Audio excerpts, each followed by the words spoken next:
స్వస్తి కిచెన్కి స్వాగతం. ఈరోజు సండే అండి. సండే స్పెషల్గా మనము చుక్కకూర గోంగూర చికెన్ వండుకుందాం. అయితే ఆకుకూరల్లో ఏమేమి విటమిన్స్ ఉంటాయో, ఆకుకూరలు తింటే ఎంత మంచిదో అందరికీ తెలుసు. అయినా కూడాను ఆకుకూరలు అంటే మనం చాలా దూరం పెట్టేస్తూ ఉంటాం. చికెన్లు మటన్లు అయితే 2 రోజులకోసారి అయినా కూడాను ఖచ్చితంగా తీసుకొచ్చుకొని తింటాం. మంచిదే అది, శరీర అభివృద్ధికి కానీ కండరాల నిర్మాణానికి కానీ ఈ మాంసాలు అనేది తినొచ్చు.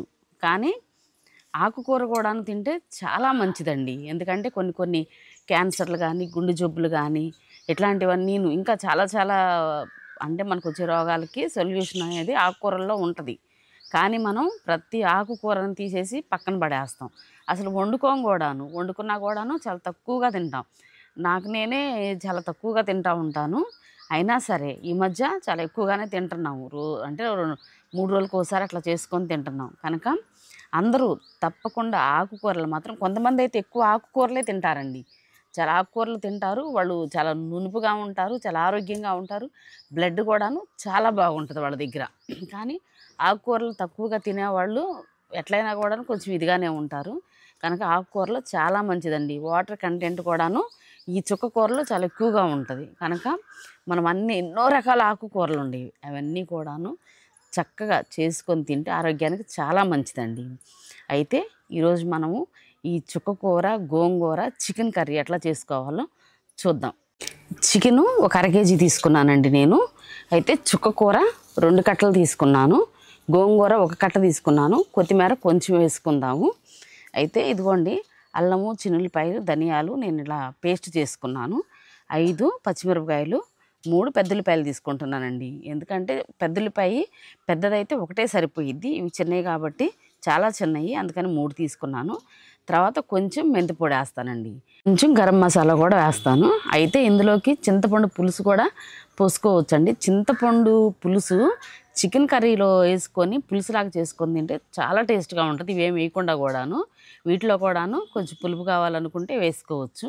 నేనైతే వేయటం లేదండి. అయితే ఈ చాలా తక్కువ ఇంగ్రీడియంట్స్తో చాలా టేస్ట్గా ఉండేటట్లుగా మనం ఈరోజు కర్రీని ప్రిపేర్ చేసుకుందాం. ముందుగా ఇవన్నిటిని శుభ్రంగా కడుక్కొని కోసుకొని తర్వాత ఆ కూర వండుకునే ప్రాసెస్లోకి వెళ్ళిపోదాం. చుక్కకూర గోంగూర చక్కగా చికెను అవన్నీ కోసి కడుక్కొని కోసుకొని పక్కన పెట్టుకున్నానండి. ఇప్పుడు పొయ్యి మీద సట్టి పెట్టేసేసుకుంటున్నా. మట్టి వేడెక్కిందండి, మట్టి సట్టి. ఆయిల్ పోసుకుందాం.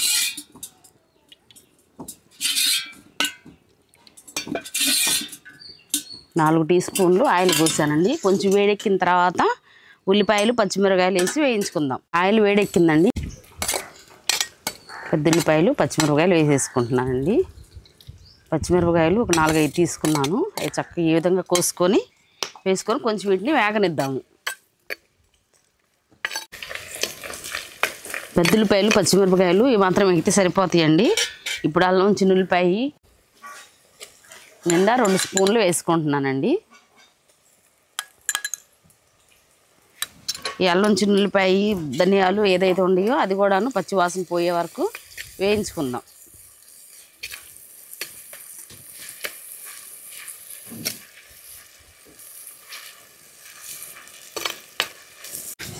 మసాలా చక్కగా వేగిపోయిందండి. ఇప్పుడు మనం చికెన్ వేసేసుకుందాం. శుభ్రంగా 3 సార్లు కడుక్కున్నాను చికెను. ఆ చికెన్ వేసేద్దాం.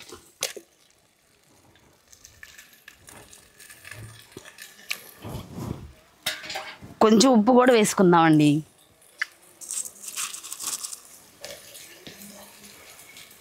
సరిపోకపోతే మళ్ళీ ఇంకోసారి వేద్దాం. ఇప్పుడు ఒకసారి తిప్పుకొని మూత పెట్టి ఉడకనిద్దాం.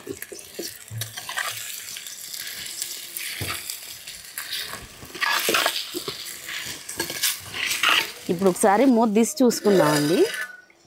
ఓకే, చికెన్ చక్కగా ఉడుకుతుంది. ఉడికిందండి, 60% ఉడికిపోయింది. ఇప్పుడు మనం కొద్దిగా కారం వేసుకుందాం. ఇది సరిపడా వేసేసుకుందాం కారం. ఇదిగోండి 2 స్పూన్లు వేసాను. ఇప్పుడు ఒకసారి తిప్పుకుందాం.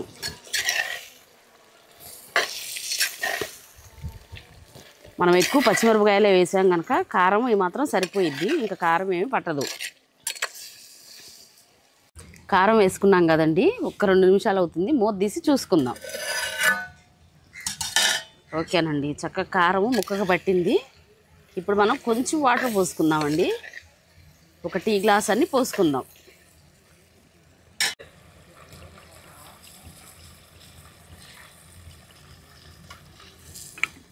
అది ఒక 2 నిమిషాలు ఆ నీరు మొత్తం ఇదయ్యే వరకు ఉంచుకుందాం. తర్వాత మనం చుక్కకూర గోంగూర పెట్టేసుకుందాం.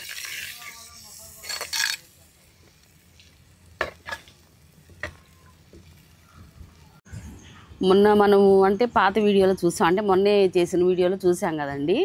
అయితే చిన్నపిల్లలకి 18 సంవత్సరాల పిల్లలకి పెళ్లి చేయకూడదని చెప్పుకున్నాం కదా. ఎందుకంటే ఇప్పుడు మనం ఒక చెట్టును పెడతామండి, ఆ చెట్టుకి పువ్వు అనేది వస్తుంది. వచ్చినప్పుడు అది మొగ్గగా ఉన్నప్పుడు, అది మల్లెపువ్వు కావచ్చు, గులాబీ పువ్వు కావచ్చు, ఏదైనా సరే, లేకపోతే ఒక అరటిపండు కావచ్చు, జామ పండు కావచ్చు, అది ఇంత ఉన్నప్పుడు మాత్రం మనం కోసుకుంటే తినగలుగుతాము. జాంకాయ అయితే వగరగా ఉంటుంది. అట్లాగే పువ్వు అయినా కూడాను మొగ్గగా ఉన్నప్పుడు మనం తుంచేస్తే అది మనకు దేవుడి దగ్గర పెట్టుకోవడానికి పనికిరాదు, తలలో పెట్టుకోవడానికి పనికిరాదు. అట్లాగే చిన్న వయసులో పెళ్ళిళ్ళు చేస్తే కనుక వాళ్ళు ప్రెగ్నెన్సీ అయినా కూడాను చాలా ఇబ్బందులు పడతారు. ఎందుకంటే ఇప్పుడు మన గర్భసంచి, ఆడవారికి గర్భసంచి అనేది దేవుడు సృష్టి. అయితే ఆ గర్భసంచి అనేది మనం అవయవాలు పెరిగే కొద్ది గర్భసంచి అనేది విచ్చుకుంటుంది. అయితే గర్భిణీగా ఉన్నప్పుడు, గర్భిణీ అయినప్పుడు, కన్సీవ్ అయినప్పుడు ఆ పిండం అనేది అభివృద్ధి చెందడానికి సరిపడా ప్లేస్ అనేది కావాలి కడుపులో. ఆ ప్లేస్ అనేది లేకుండా చిన్న వయసులోనే పెళ్ళిళ్ళు చేస్తే వాళ్ళు ఎట్లా అవయవాలన్నీను సరిపడా ప్లేస్ లేనప్పుడు ఏం చేస్తాయి, అవయవాలన్నీ కూడాను సరిగ్గా తయారవ్వడానికి అక్కడ ప్లేస్ ఉండదు. కాబట్టి అవయవాలన్నీ తయారయ్యి మంచి బిడ్డలు పుట్టాలంటే కనుక 18 సంవత్సరాలు నిండాలి ఖచ్చితంగా, లేదంటే 21 సంవత్సరాలు నిండితే ఇంకా మంచిది. అయితే అట్లా చిన్నపిల్లలకి పెళ్ళిళ్ళు చేసినప్పుడు ప్లేస్ అనేది లేనప్పుడు అంగవైకల్యంతో పిల్లలు పుడతారు, లేకపోతే లోపలే పిల్లలు చనిపోతారు. కాబట్టి అంగవైకల్యంతో పుట్టి వాళ్ళు బయటకు వచ్చినప్పుడు వాళ్ళు ఎంత సఫర్ అవుతారండి. పెద్ద అయ్యే కొంది మనమైతే పెంచుతాము, చిన్నపిల్లలు ఆ ప్రేమతో పెంచుతూ ఉంటాం, కానీ పెద్ద అయ్యే కొంది వాళ్ళు చాలా నరకం అనుభవిస్తారు. ఎందుకు ఇట్లా అని చెప్పని ఆ తల్లి బాధపడిద్ది, తండ్రి బాధపడతారు. కాబట్టి చిన్న వయసులో మాత్రం ఇంకా చాలా చాలా ఉండేయండి చెప్పుకోవాల్సినవి. చెయ్యొద్దు, చిన్న వయసులో చెయ్యొద్దు, అసలు పెళ్ళిళ్ళు అనేది నిజంగా చెయ్యొద్దు. అయితే మనము ఇప్పటి వరకు దీని గురించి చాలా తక్కువగానే చెప్పుకున్నాము. మేమైతే మీటింగ్స్ పెట్టినప్పుడు దీని గురించి ఇంకా ఎక్కువగా చెప్తూ ఉంటామండి, ఇంకా విపులంగా చెప్తూ ఉంటాము. మా లబ్ధిదారులందరికీ కూడాను, మా బెనిఫిషరీస్ మా దగ్గరికి వస్తూ ఉంటారు. వాళ్ళని పిలిచి వాళ్ళకి చిన్నపిల్లలప్పుడు చేస్తే ఎలాంటి అనర్థాలు జరుగుతాయి, తర్వాత గర్భిణీ అయిన తర్వాత తీసుకోవాల్సిన జాగ్రత్తలు, తర్వాత లాక్టేటింగ్ మదరు అంటే పాలిచ్చే తల్లి తీసుకోవాల్సిన జాగ్రత్తలు, అవన్నీ చెప్తూ ఉంటాను.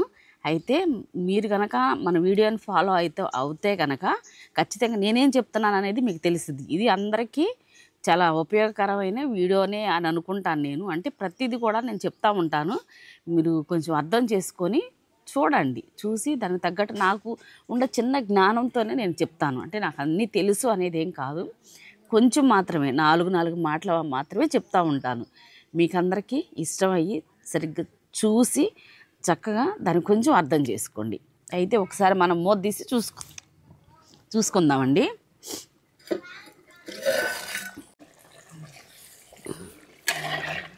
సరే తిప్పుకుందామండి, చక్కగా ఉడికింది. ఇప్పుడు మనము చుక్కకూర గోంగూర పెట్టేసుకుందామండి ఇందులోనే. వేరేగా ఉడికించాల్సిన అవసరం అయితే లేదు, నేను ఎప్పుడు కూడా అట్లా ఉడికించను. ఇలాగైతేనే చక్కగా ఫ్లేవర్స్ అన్నీను ఈ గోంగూరకి చుక్కకూరకి పడతాయి. ఈ పులుపు అనేది ఆ చికెన్కి కూడా పట్టిద్ది. ఇప్పుడు మూత పెట్టుకొని ఉడకనిద్దామండి.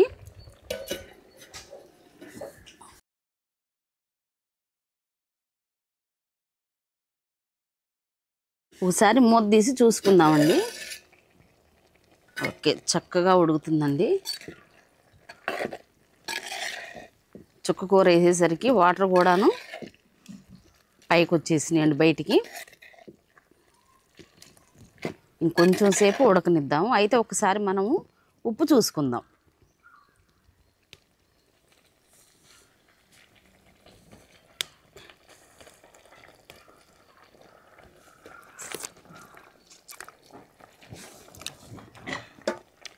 కొంచెం వేద్దామండి, ఎక్కువ అవసరం లేదు, కొంచెం వేద్దాం.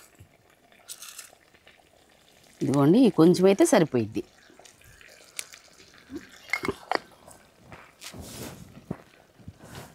ఒకసారి తిప్పుకొని మూత పెట్టుకుందామండి. ఒక 2-3 నిమిషాల్లో ఉడికిపోయిద్ది. అయితే ఇప్పుడు కొంచెం గరం మసాలా వేసుకుందాం. ఇదిగోండి, కొంచెం అండి, ఒక 1/2 టీ స్పూన్ కూడా కాదు, కొంచెం ఒక 1/4 టీ స్పూన్ కూడా కాదు, కొంచెమే వేసాను. తర్వాత ఇప్పుడు మెంతి పొడి కొంచెం వేసుకుందాం. కొంచెం మెంతి పౌడర్ వేసుకుందాం. ఓకే, మూత పెట్టి ఒక 2-3 నిమిషాలు ఉడకనిద్దామండి.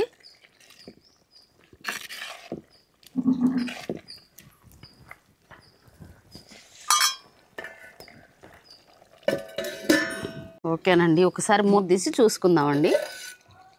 ఓకే, చక్కగా ఉడికిపోయిందండి. ఇప్పుడు మనం కొంచెం కొత్తిమీర వేసేసుకుందాం.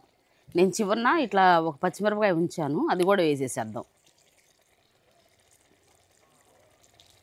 అది కొంచెం ఊరికి అట్లా మగ్గితే చాలా టేస్ట్గా ఉంటుంది.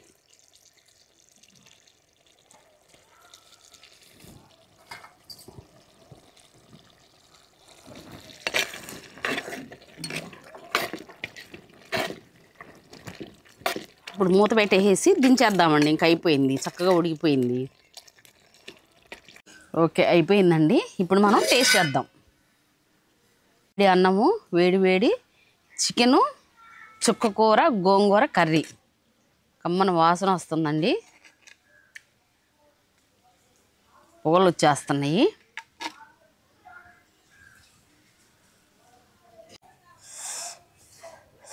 కాలుతుంది.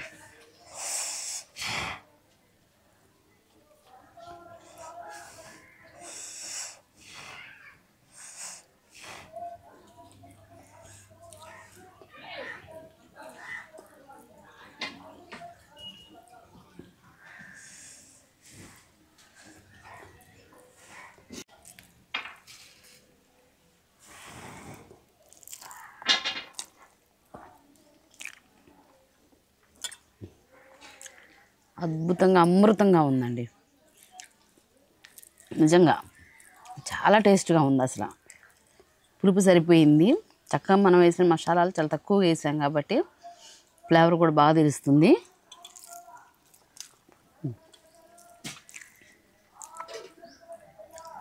చాలా టేస్ట్గా ఉందండి అసలు, కానీ కాలిపోతుంది. ముక్క కూడా చక్కగా ఉడికిందండి. ఇవ్వండి,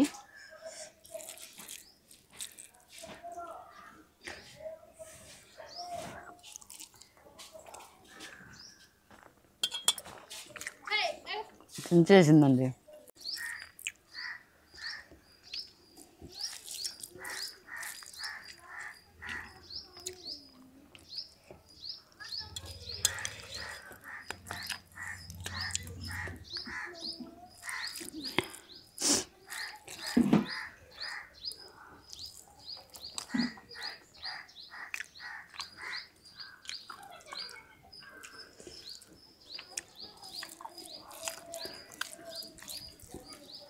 బోన్లెస్ కంటే ఏ కూర అయినా బోన్స్తో, స్కిన్తో ఉండదైతే చాలా టేస్ట్గా ఉంటుంది. అసలు చికెను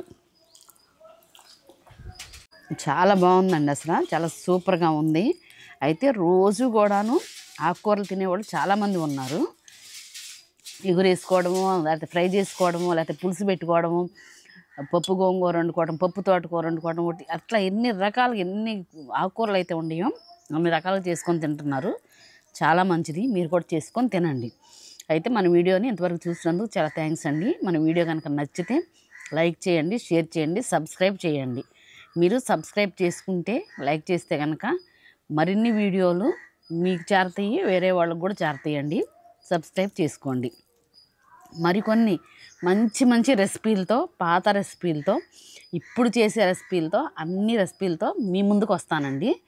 ఖచ్చితంగా మీరు మాత్రం సబ్స్క్రైబ్ చేసుకోండి. ఓకే, బాయ్ అండి.